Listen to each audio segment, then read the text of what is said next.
যুক্তরাষ্ট্রে চলছে নতুন বছর বরণের আয়োজন। বর্ণিল সাজে সেজেছে নিউ ইয়র্কের টাইমস স্কয়ার।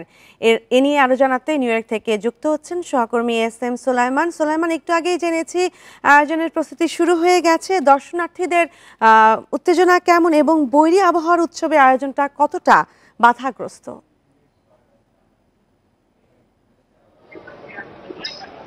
আর মাত্র এখন এখানে রাত 9টা, আর 3 ঘন্টা পরেই নিউ ইয়র্কবাসী বরণ করবে নতুন বছর বা ইংরেজি 2025-কে বিদায় জানাবে 2024-কে। এবং এটা ঐতিহ্যবাহী একটি ধারা রয়েছে নিউ ইয়র্কের বল ড্রপ।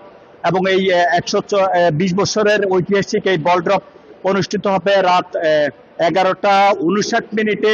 1 মিনিটের কাউন্টডাউন শুরু হবে পুরাতন বর্ষকে বিদায় এবং নতুন বর্ষকে বরণ করা নিয়ে।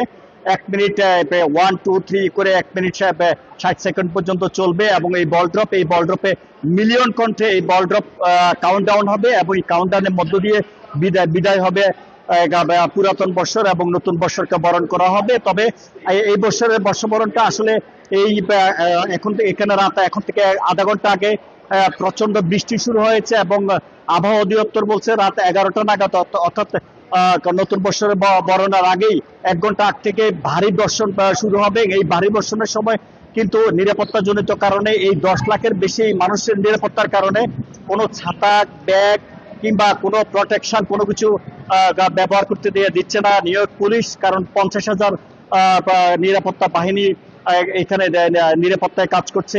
শুধু যুক্তরাষ্ট্র নয়, যুক্তরাষ্ট্রের বাইরে পৃথিবীর বিভিন্ন দেশ থেকে এই রাতটিকে উদযাপন করার জন্য জড়ো হয়েছে এই টাইমস স্কোয়ারে। 10 লাখেরও বেশি মানুষ এই টাইমস স্কোয়ারে জড়ো হয়েছে। বৈরী আবহাওয়া উপেক্ষা করে আমি দেখেছি যে ছাতা ছাড়াও কেউ এই বিভিন্ন পলিথিন মাথায় দিয়ে লম্বা লাইনে দাঁড়িয়ে আছে। লক্ষ লক্ষ মানুষ লাইন ধরিয়ে দাঁড়িয়ে আছে যে নতুন বর্ষকে বরণ করার জন্য।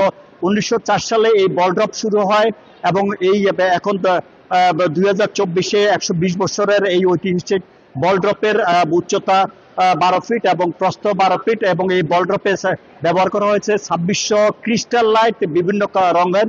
এবং রাত 11:30টায় নিউ ইয়র্কের মেয়র এরিক অ্যাডামস মঞ্চে আসবেন এবং তিনি নিউ ইয়র্কবাসীর উদ্দেশ্যে শুভেচ্ছা বক্তব্য রাখবেন এবং নতুন বর্ষকে স্বাগত জানাবেন। ইতিমধ্যে যুক্তরাষ্ট্র সহ পৃথিবীর বিভিন্ন মূলধারার মিডিয়াগুলো এখানকার এই টাইমস স্কোয়ারের এই বর্ণিল আয়োজনটি সরাসরি সম্প্রচার করছে। আরেকটা বিষয় আপনাকে জানিয়ে রাখি, শুধু অন্যান্য দেশের সাথে প্রবাসী বাংলাদেশিরও সপরিবারে বন্ধু বান্ধব নিয়ে তাদের এই স্মরণীয় এই রাতটিকে উদযাপন করার জন্য জড়ো হয়েছে টাইমস স্কোয়ারে। এবং এই টাইমস স্কোয়ারে চলবে রাতভর।